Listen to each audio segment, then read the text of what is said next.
நெடுங்குளம் கிராமத்துல உட்கிராமமா இருக்கக்கூடிய வேலம்பகுளத்து கிராமம் சேர்ந்தவன்.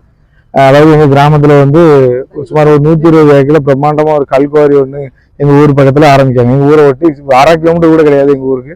ரொம்ப அருகாமையில ஆரம்பிக்காங்க. ஒரு கருத்தும் கேட்கல. எங்க எங்க பஞ்சாயத்துல இருந்து எந்த தகவலும் கிடையாது. எங்களுக்கு வந்து இந்த பகுதியில் இருக்கக்கூடிய மக்கள் வந்து விவசாயத்தை மட்டுமே நாங்கள் சார்ந்து வாழோம். விவசாயம், கால்நடை, இதுதான் எங்களோட பிரதான தொழில்.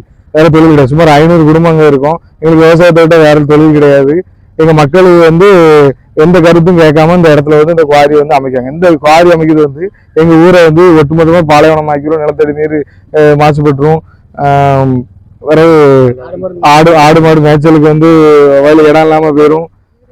வீடுகள் இடியும். விவசாயம் ஃபுல்லா பாதிக்கப்பட்டுரும். பக்கத்துல அடுத்த சரிவிடும் போது ஒட்டினாப்புல ஒரு 10 அடி கேப்பு கூட இல்லாம கிணறு, வயக்காடு எல்லாம் இருக்கு. தென்னை மரம் எல்லாம் விவசாயம் வந்து பார்த்துக்கிட்டு இருக்காங்க. எல்லாமே அழிஞ்சு போயிடும். தயவு செஞ்சு அரசு வந்து இதுக்கு நடவடிக்கை எடுக்கணும்னு சொல்லி நம்ம மாவட்ட ஆட்சியர் வந்து நேரில் வந்து பார்த்து அதுக்கு வந்து மனு கொடுத்துருக்கோம். இந்த மனு வந்து மீது நடவடிக்கை எடுத்து அந்த குவாரிக்கு அனுமதி கொடுக்காம அந்த குவாரிக்கு தற்போது அனுமதி கொடுத்திருந்தால் அந்த உரிமத்தை வந்து ரத்து செய்யணும்னு கேட்டுக்கிட்டோம். இல்லைன்னா சுற்று வட்டாரத்தில் உள்ள விவசாய பெருமக்களை இணைத்து பெரிய அளவில் ஒரு போராட்டம் நடத்தணும்னு முடிவு எடுத்திருக்கோம். எல்லாருக்கும் வணக்கம். நாங்கள் இப்போ ஸ்ரீ மூலக்கரை பஞ்சாயத்து மற்றும் சிவகலை பஞ்சாயத்து சேர்ந்த விவசாய மக்கள் அனைவரும் மாவட்ட ஆட்சியர்கிட்ட மனு கொடுக்க வந்திருக்கோம். என்ன அப்படின்னு கேட்டிங்கன்னா, சிவகலை பஞ்சாயத்து இருக்கிற பகுதிகளில் கல்குவாரி ஆரம்பிக்க போகிறாங்க. அது ஆரம்பிக்க போகிறதா எங்களுக்கு தகவல் கிடைச்சிருக்கு.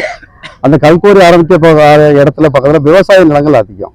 ஏன்னா சொட்டு நீர் பாசனங்கள் மூலம், கிணறுகள் மூலயமா நிறைய வந்து விவசாயங்கள் அங்கே நடந்துக்கிட்டு இருக்கு. வனப்பகுதிகள் அதிகமாக இருக்குது. ஆடு மாடு மேய்ச்சல் பகுதி, மான்கள், முயல்கள் சுற்றி வரக்கூடிய பகுதி மற்றும் அகலாய்வு தொல்பொருள் நிலங்கள் வந்து அதிகமான நிலங்கள் இருக்கு. இது போன்ற கல்குவாரிகள் உருவாக்கப்பட்டால் இயற்கை வளங்களும் நீர்நிலைகளும் இயற்கை சீற்றங்களும் அழியக்கூடிய ஒரு காரணங்கள் உருவாகும். அதனால் இது போன்ற கல்குவாரிகள் அத்துமீறி செயல்படுகின்ற, அனுமதி இல்லாமல் செயல்படுகின்ற கல்குவாரியை தடுத்து நிறுத்த வேண்டும் என்று மாவட்ட ஆட்சியாளர் அவர்களிடம் தாங்கள் மனு கொடுத்திருக்கிறோம். அவர்கள் அதை பார்த்து முறைப்படி நடவடிக்கை எடுப்பார்கள் என்று நம்புகிறோம். நன்றி. செய்திகளை உடனுக்குடன் தெரிந்து கொள்ள உங்கள் கரம் டிவியை சப்ஸ்கிரைப் செய்யுங்கள்.